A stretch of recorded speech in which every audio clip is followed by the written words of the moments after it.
அனைவருக்குமே வணக்கம். சற்று முன் கிடைத்திருக்கக்கூடிய ஒரு மிக மிக முக்கியமான செய்தி ஒன்று வெளியாகியுள்ளது. சற்று முன் துணை ராணுவம் குவிப்பு, ஸ்டாலினுக்கு என்ன ஆச்சு, கதரும் அறிவாலயம், இது மாதிரி பார்த்தீங்கன்னா செய்திகள் வெளியாயிருக்கு. இன்று காலையிலேருந்தே தமிழகத்தில் சென்னையில் பார்த்தீங்கன்னா பெரும் பரபரப்பை ஏற்படுத்தியிருக்கு.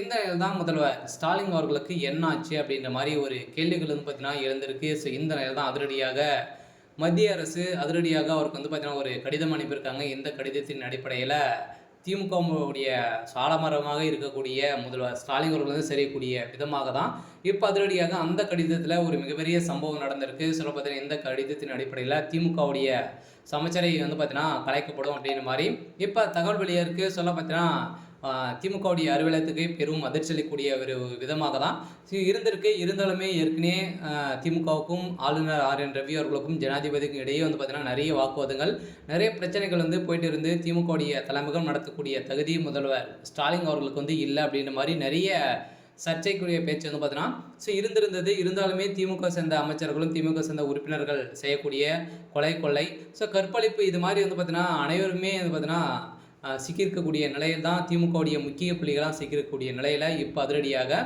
எந்த ஒரு நடவடிக்கையும் எடுக்காத திமுகவுடைய அரசுக்கு தான் பார்த்தீங்கன்னா இந்த நிலை வந்திருக்கு. இந்த நிலை தான் இன்னும் 24 மணி நேரத்தில் திமுகவுடைய சமச்சரை பார்த்தீங்கன்னா கலைப்பு ஏற்பட்டது அப்படின்னா திமுகவுடைய ஆட்சியை கலைக்கப்பட போகிறோம் அப்படின்ற மாதிரி இப்போ அதிரடியாக மத்திய அரசு ஒரு ரிப்போர்ட் கொடுத்துருக்காங்க.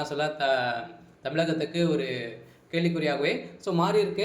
இதை பற்றி இந்த வீடியோவில் நம்ம முழுமையாக பார்க்கலாம். அதுக்கு முன்னாடி நம்ம சேனலுக்கு இப்போ தான் நீங்கள் முதல் முறையாக வந்திருக்கீங்க அப்படின்னா மறக்காமல் நம்மளுடைய சேனலை சப்ஸ்கிரைப் பண்ணி சப்போர்ட் பண்ணுங்கள்.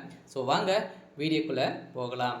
இதை பார்த்தீங்கன்னா சென்னையிலேருந்து ஏற்கனவே திமுகவுடைய தலைமையகத்துக்கு ஒரு மிகப்பெரிய ஒரு ஆபத்தாகவே இருக்கு இல்லையா. திமுகவுடைய தலைமையகத்தில் உதயநிதியுடைய வாய்க்குழப்பால் திமுகவுடைய அமைச்சரையும் பார்த்தீங்கன்னா வந்ததுலேருந்தே திமுக ஆட்சிக்கு வந்ததுலேருந்தே ஒரு மிகப்பெரிய பிரச்சனையாகவே இருந்திருக்கு. இந்த பாலியல் தொந்தரவின் அடிப்படையிலும் அதே மாதிரி டாஸ்மாக் கூடிய நிறுவனத்தில் நடந்த ரைடின் அடிப்படையிலும் இதில் பார்த்தீங்கன்னா உதயநிதியுடைய நண்பர்களும் உதயநிதியான சேர்ந்து தான் பார்த்தீங்கன்னா கூட்டு களவாணிகள் தான் இதில் ஈடுபட்டு கொள்ளடித்திருக்காங்க அப்படின்ற மாதிரி இப்போ நிரூபணமாயிருக்கு. இந்த நிலையை தான் அதிரடியாக முதல்வர் ஸ்டாலின் அவர்களுக்கு மத்திய அரசு கொடுத்திருக்கக்கூடிய ரிப்போர்ட்டின் அடிப்படையில் இப்போ அதிரடியாக திமுகவுடைய ஆட்சிக்கு கொலை வைத்திருக்காங்க. தமிழகத்தில் ஆளுநர் ஆட்சி நடக்க போகுது அப்படின்ற மாதிரி இப்போ தகவல் வெளியாகி வருது.